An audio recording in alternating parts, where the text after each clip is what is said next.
दिल्ली स्फोटातील मृतांचा आकडा 13 वर 10 नोव्हेंबरच्या संध्याकाळी दिल्ली स्फोटानं हादरली।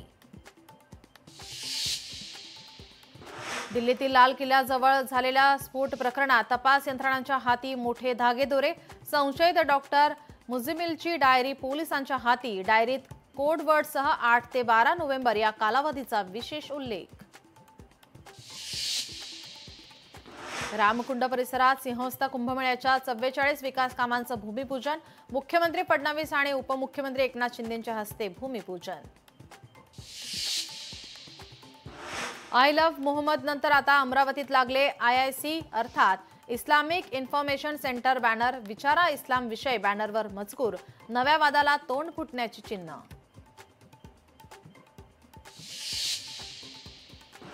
शिवसेना भवनासमोरील बॅनर हटवले। ठाकरे बंधूंच्या फोटोसह मनसेचे बॅनर। बॅनरवरील आशय राज ठाकरेंना न आवडल्याने बॅनर हटवले। ओंकार हत्तीला वनतारामध्ये पाठवा। कोल्हापूर सर्किट बेंचचे आदेश। गेले अनेक दिवस सिंधुदुर्ग कोल्हापुरात ओंकार हत्तीचा धुमाकूळ।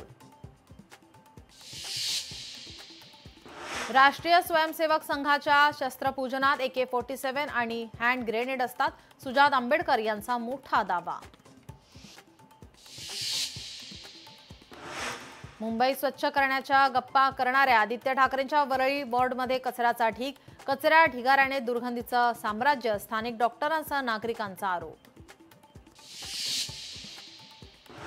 मुंबईत सुशोभीकरणाच्या नावाखाली खर्च करण्यात आलेले 100 कोटी धुळखात पडून मुंबईत सुशोभीकरणाची दुरावस्था।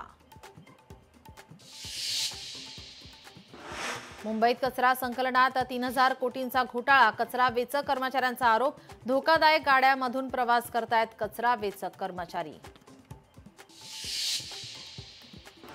परिवहन मंत्री प्रताप सरनाईक यांनी कचरा संकलन करणाऱ्या गाड्यांच्या विरोधातील लोकशाहीच्या बातमीची घेतली दखल। सरनाईकांनी या गाड्यांवर कारवाई करण्याचे दिले निर्देश।